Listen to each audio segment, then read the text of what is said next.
त्यांना अध्यक्ष बनवलेलं आहे. त्यावेळेला कर्नाटकचं मुख्यमंत्रीपद देण्याची मागे वेळ आली होती. त्यावेळेला त्यांना दलित असल्यामुळे त्यांना बाजूला टाकलं होतं. आता त्यांना ना इलाज म्हणून त्यांना पक्षाचा अध्यक्ष बनवलेला आहे. त्यानंतर जो काँग्रेस पक्ष आहे तो काँग्रेस पक्ष सामना करण्याएवढ्या ताकदीचा तो राहिलेला नाही आहे.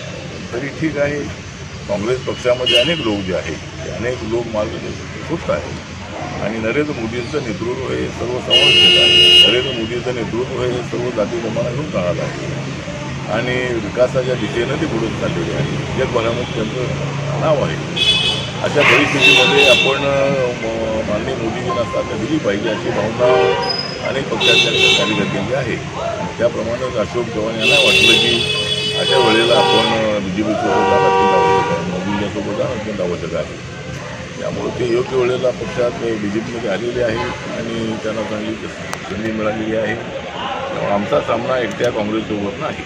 आम्ही तर आता ठरवलेलं आहे की या वेळेला आम्हाला 400पेक्षा जास्त जागा मिळतील असा मला पूर्ण विश्वास आहे.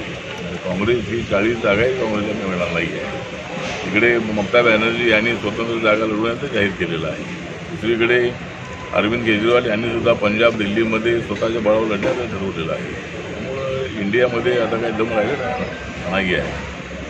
मला असं वाटतं की मोठ्या अजूनही काँग्रेस पक्षामधले बरेचसे आमदार बरेचसे नेते अजूनही BJP-मध्ये येतील असं मला वाटत आहे. आणि माननीय देवेंद्र फडणवीस यांचं जे नेतृत्व आहे ते अत्यंत मजबूत आहे. त्यांनी 5 वर्ष मुख्यमंत्री म्हणून अत्यंत चांगलं काम केलेलं होतं.